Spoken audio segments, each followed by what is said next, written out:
pola-pola tidur yang disampaikan ya itu tidak dijelaskan secara detail ya, hanya dijelaskan bahwa pola tidur 6-8 jam itu sangat baik ya untuk menjaga kesehatan dan masa sangat kuat ya. Maka Allah sendiri ya menyampaikan melalui lisan yang mulia dari Nabi kita SAW bahwa Allah mencintai mukmin yang kuat ya, kuat secara fisik ya, secara iman juga pastinya ya, daripada mukmin yang lemah ya. Maka salah satu doa yang kita panjatkan di pagi hari ketika zikir pagi ya, yaitu Allahumma afini fi badani, Allahumma afini fi sam'i, Allahumma afini fi basari, adalah salah satu bukti ya bahwa kita dimintakan ya terus ya, atau kita meminta terus kepada Allah agar diberikan afiat ya, kesehatan, keselamatan di dunia dan akhirat.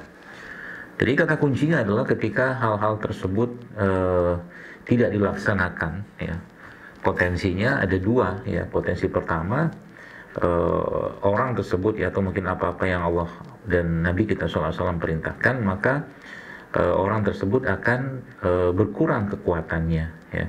Contoh begini saja, salah satu yang kita pahami ya di dunia kesehatan, misalkan kalau Anda pernah nge-gym lah ya, atau nge-gym lah, itu biasanya instrukturnya akan selalu bilang bahwa salah satu kiat supaya tubuh itu kuat dan terbentuk massa tubuh yang kuat ya, atau mungkin massa otot, adalah tidur yang cukup ya.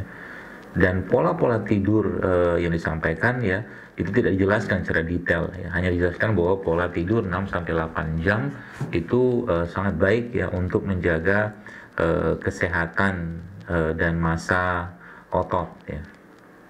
Nanti bisa ditanya tuh ke ahlinya, dan yang saya tahu seperti itu.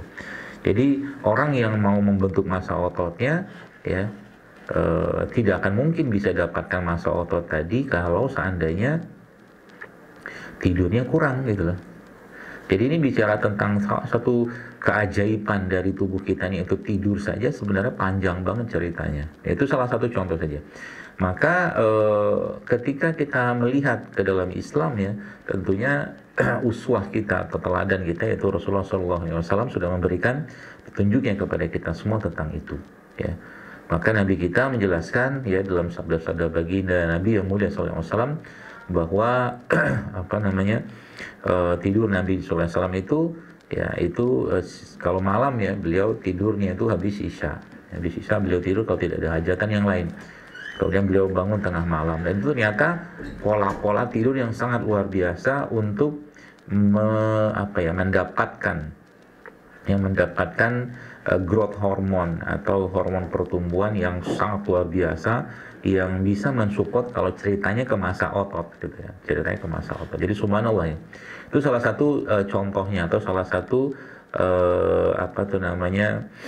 hubungannya ya. Jadi di saat seperti ini juga sama sebenarnya ya, kalau kita lihat di era wabah kayak begini sekarang ya, maka tadi saya mendengar ada salah satu kalimat dari MC kayaknya ya, Pak Bambang mungkin ya, yang mengkambing hitamkan rambutan.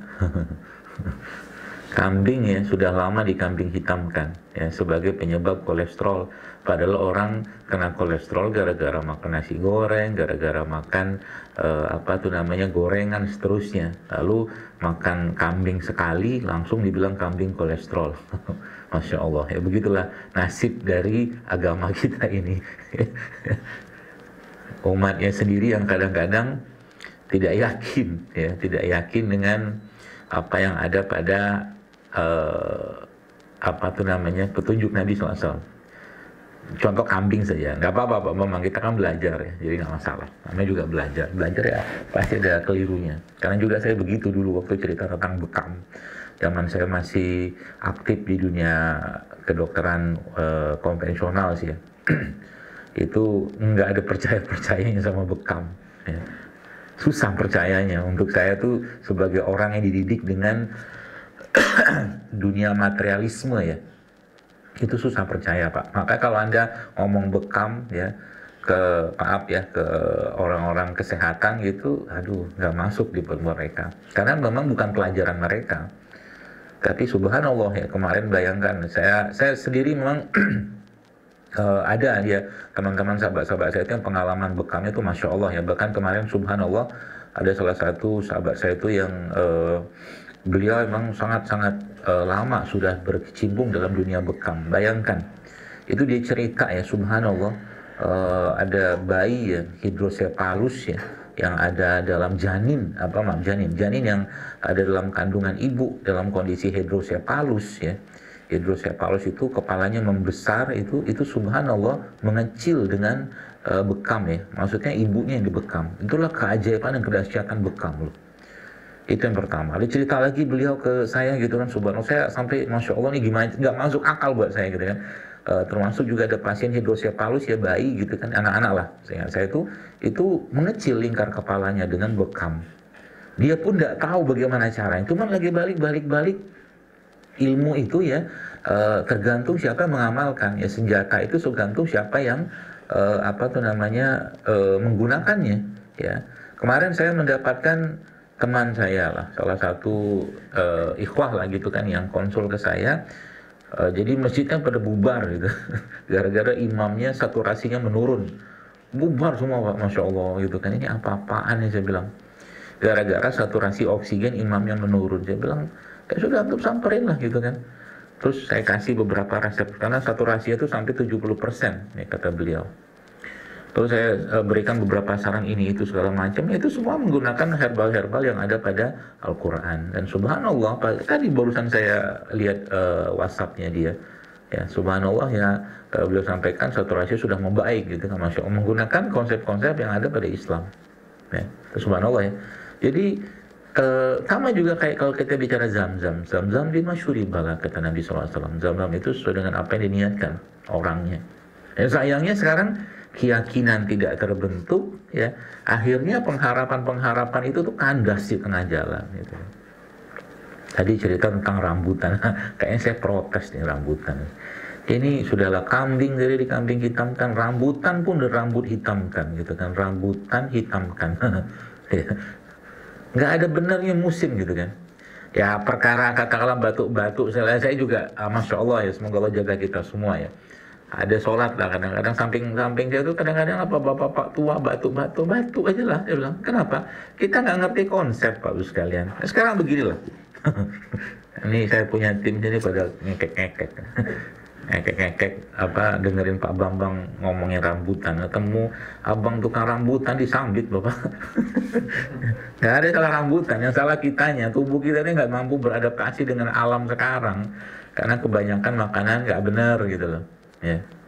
Apalagi rambutan tuh, kalau saya Pak, masya Allah, dikasih rambutan sama dikasih anggur, wallahi saya akan pilih rambutan. Anda tahu kenapa? Tahu kenapa? Lebih enak. Bukan lebih enak, segitu-gitunya rambutan nggak mungkin disemprot pestisida gitu loh. Gila? Iya. Dalamnya. Nggak mungkin, tinggi loh pohon rambutan tuh, iseng banget itu petanian yang protein, kebayang gitu kan, yang protein gitu kayak orang yang protein padi gitu kan. Ya, buah-buahan yang justru malah tumbuh alami itu kita makan. Batuk itu ya memang tubuh kita tuh bermasalah gitu kan. Terus kalau batuk bubar 1 sop, batuk kedua bubar 2 sop. La haula wala quwata illa billah. Ini iman kita di mana gitu kan. Nah tadi cerita tentang panu, misalkan tangannya ada panu nih, misalkan ini saya jalan ilmunya, tangan saya ini ada panu Pak Bu, terus saya gosokin ke Pak Bambang, ke tangan Pak Bambang, gitu saya gosokin, kira-kira ketular nggak panunya? Coba, bisa iya, bisa enggak ya. Kalau iya apa? Kalau seandainya barrier ya, pertahanan kulit Pak Bambang, Pak Bambang maaf jadi korban terus ya. Karena wajah antum yang terpampang ya. Jadi barrier saya dan barrier Bapak, kalau barrier Bapak lemah, karena kulit kan juga punya pertahanan. Ya kalau seandainya kena, ya udah jamur saya pindah ke Bapak.